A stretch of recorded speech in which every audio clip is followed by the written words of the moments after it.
Let's start by acknowledging something that almost everyone feels but rarely talks about openly. We are all our own worst critics. Think about it for a moment. When you walk into a room and someone says something unkind to you, what do? You might feel hurt, angry, or defensive.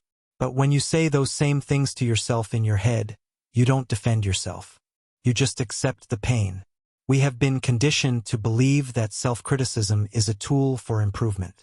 We think if we are hard on ourselves, it means we care about doing better. It feels like discipline. But here is the truth. Self-criticism does not lead to growth. It leads to shame. And shame is a heavy burden to carry alone. Imagine you have a friend who comes home late from work, exhausted and tired. They made a mistake at their job today. What would you say to them? Would you yell at them? Would you tell them they are lazy or incompetent? Or would you ask how they are doing?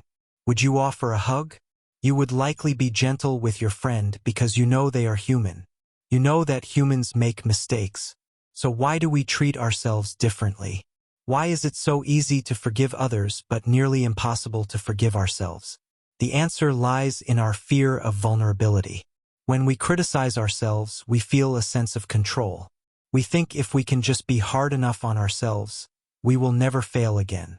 But the reality is that failure is not a sign of weakness. It is a part of being human. Now, let's talk about why this matters scientifically and emotionally. Research has shown that self-compassion is one of the most powerful predictors of happiness and resilience. When we are kind to ourselves, our brains release oxytocin and serotonin, which help us feel calm and connected. On the other hand, when we are harsh on ourselves, our bodies go into fight-or-flight mode. Our cortisol levels spike, and we become anxious and defensive. Dr. Kristen Neff, a leading researcher in this field, defines self-compassion as having three main components: self-kindness, common humanity, and mindfulness. Let's break these down because they are simple yet profound. Self-kindness means treating yourself with the same warmth and understanding you would offer to a loved one. It is about recognizing that suffering is part of life, but we do not have to suffer alone. Common humanity reminds us that no one is perfect. Everyone struggles. When we realize that our mistakes are shared by all of humanity, it takes away the isolation. We stop feeling like we are broken and start realizing that we are just human beings trying our best in a difficult world. Mindfulness means acknowledging our pain without over-identifying with it. It is about observing our thoughts rather than getting lost in them. When you make a mistake, instead of saying, "I am a failure," you say, "I made a mistake." There is a difference between the action and your identity. This small shift can change everything. Now that we understand what self-compassion is, let's talk about how to practice it in real life. It starts with noticing when you are being unkind to yourself. Pay attention to your inner dialogue. When you catch yourself thinking negative thoughts, pause and ask, "Would I say this to a friend?" If the answer is no, then change the conversation. One powerful exercise is called the best friend letter. Write a letter to yourself as if you were writing to someone you love deeply. Talk about your struggles, your fears, and your hopes. Tell them how much they are appreciated. Then read it aloud. You might be surprised by how much comfort you find in those words. Another practice is to create a compassion break when things go wrong. When you drop something, spill coffee, or mess up at work, stop for a moment. Say out loud, "This is hard right now," or "I am doing my best." These simple phrases can ground you and remind you that perfection is not the goal. Effort is. I know what some of you might be thinking. You might say, "But I don't feel like I deserve kindness yet." Or, "If I am kind to myself, will I become lazy?"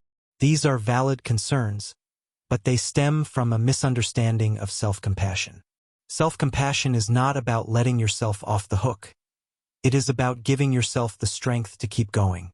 When you are hard on yourself, you often shut down. You feel too ashamed or overwhelmed to try again. But when you are kind to yourself, you feel supported and motivated. Think of a child who falls off their bike. If they cry and you yell at them for being clumsy, they will be afraid to ride again. But if you comfort them and encourage them, they will get back on the bike faster. You deserve that same encouragement. You are not lazy. You are just human. And when you treat yourself with kindness, you create a safe space where growth can happen naturally. As we come to the end of this video, I want you to remember one thing. Self-compassion is a practice, not a destination. It takes time to rewire your brain and change your habits. But every small act of kindness toward yourself counts. Every time you choose understanding over judgment, you are building a stronger foundation for your life. You are worthy of love, respect, and compassion, not because of what you achieve or how perfect you are, but simply because you exist. You are enough right now. And I hope that by treating yourself like a friend today, you will find the courage to keep going tomorrow. Thank you so much for watching. If this video resonated with you, please share it with someone who needs to hear this message. And don't forget to subscribe and turn on notifications so you never miss future content.